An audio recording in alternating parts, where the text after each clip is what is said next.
morning, John. In a situation like this, when your team is facing elimination, as a coach, how do you thread the needle between maintaining what's gotten you to this point and perhaps making adjustments or riding top players knowing that, your season is on the line tonight? There's a lot of meat on that one, Adam. I would say that, coming into this game, your process is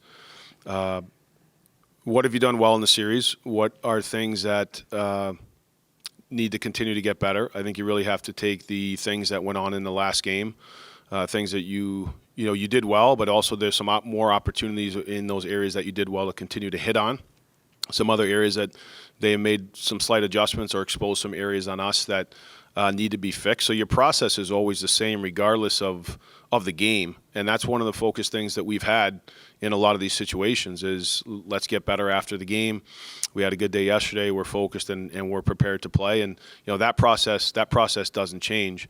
As far as riding your top players, every game writes its own story. And certainly you want to be able to go to those guys that are going to play that you count on, but it has to be determined by their play. Now, if those guys are up and they're running and they're going and they're the best players on the ice, then that's what has to happen. But you need those guys to be able to perform, like we said earlier in the series. That if you're going to ride certain players, they have to be the best players. They have to be playing with passion, the work ethic, their execution, the intensity level that they're playing with. They got to win shifts. They got to be impacting the game in those areas, and then. That's when you ride them. And if they're not at that level, then you have to play the players that are. So in tonight's game, we have some guys that we feel are like that, and we're expecting them to have great games, and we're expecting them to be drivers of how we want to play, and therefore the minutes will come. Paul Scribina. All right, I didn't know I had my hand up. But John, when looking at you guys live in the moment so much but have you had a chance to reflect on the last couple of months and kind of what got you here? With it all culminating tonight, possibly, or on Saturday, is it difficult to look back when you live in the moment? Yeah, the focus has been really evaluating Game 5. We spent a lot of time yesterday getting ourselves ready, prepared for our meetings today with our players. And, the focus right now is Game 6 and pushing this to Game 7. And, you only have so much energy in a day and focus level, and the focus level is Game 6, and let's push this series to where we need to get it to. Jared Stillman. Yeah, John, a lot of the talk yesterday was about the officiating at the end of Game 5. And I know I asked you before Game 5 about perhaps how Rod had worked the refs, and it looks like maybe the subjective calls have changed somewhat since he did that. Do you think that it is in kind of the best interest to not comment on officials? Because it feels like you really haven't wanted to go there, but definitely some subjective calls maybe have gone Carolina's way since Brind'Amour commented about it post Game 3. Yeah, Jared, I think when you really look at it, I understand what you're saying, but I think if you really want to look at the facts here, after Game 3, in Game 3 we had 3 penalties, they had 7. They had two delay of games, pucks over the glass.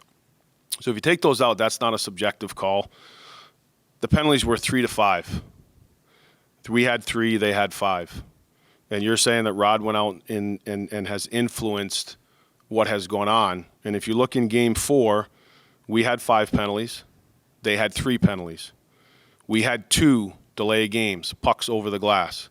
So subjective calls, the penalties were 3-3 in that game. We ourselves put 2 over the glass. Takes the referee's call out of it, as did in Game 3.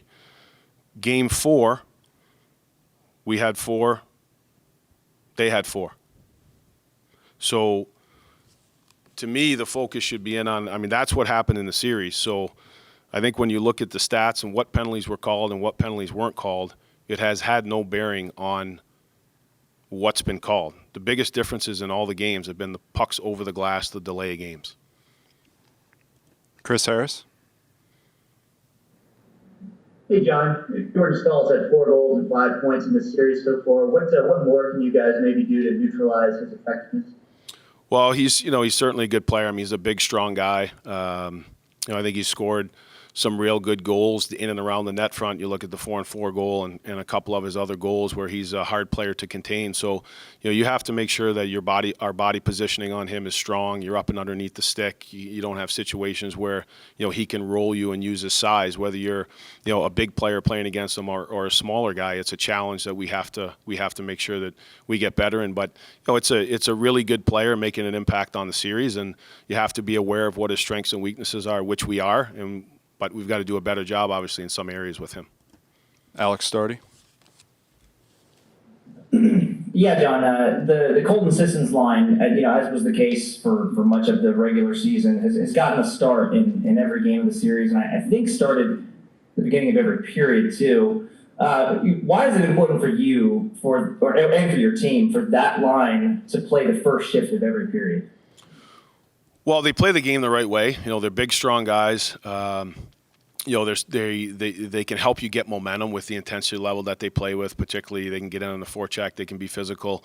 I think that they set a tone of how you want to be able to play. And not every opening face-off or opening shift, they do win the draw and go in and forecheck and get things rolling. But when they don't, they are guys that are hard to play against. They're responsible defensively. They still play physical. They're hard in those areas. So lots of times it allows you to be able to get a good start to a game, get some footing, and then roll from there. And I think that they relish in that role, and I think they've done a good job there. Steve Lehman. John, when you think about it, you guys have really had your backs against the wall since mid-March or whatever. So is there much of a different feeling tonight? And then Colton just said off of Game 5, he feels like the team has played pretty good hockey in the series, is building in the right direction to win 2 more. Do you feel the same? Yeah, Steve, we as you said, I mean, we've had a lot of situations this year where, we've had to be in this games where you feel like they're must-win games, or you're coming off a loss and you got to get a win, or you have to win to get into the playoffs. Particularly down the stretch, there was quite a few of those games. So I think what you have confidence in is the process. I mean, you can't control the end result, but what you can control is the process from post Game 5, what we did yesterday, your meetings and your preparation coming into Game 6, and then you want to be able to play the way that we've played in these situations, which has been very intense. I think we've played smart games. We've been able to make plays when we've needed to. We've gotten stops when we've needed to, and that's part of winning these games. But I think the confidence comes from the process that we've done, the fact that we've done it numerous times throughout the year. You know what that recipe is. So now it's just about coming out and executing. Adam. John, following up on my earlier question, I was curious, do you think there is a correlation between your decision to remove Ryan Johansson and Matt Duchene off the power play and their improved play overall since Game 3? Well, I think I wouldn't necessarily say, Adam, that it's because they're off the power play. I think that the intensity level that they've played with is what's required. They are good players, but the skating, the puck battles, the intensity level, the commitment without the puck, giving 100% on every shift when they're out there, that's really what's changed, and there the results had followed. So some of it could be because they weren't on the power play, but I foresee them as the coach. I mean, they're good players, they're power play guys, but it wasn't getting done on the power play in Game 1 and Game 2, and particularly what wasn't getting done on the power play in Game 1 and Game 2, and it's not just those guys, was we were giving up odd man rushes, we were losing puck battles, we had no sustained offensive zone pressure and in the offensive zone, and that has a lot to do with why they came off the power play.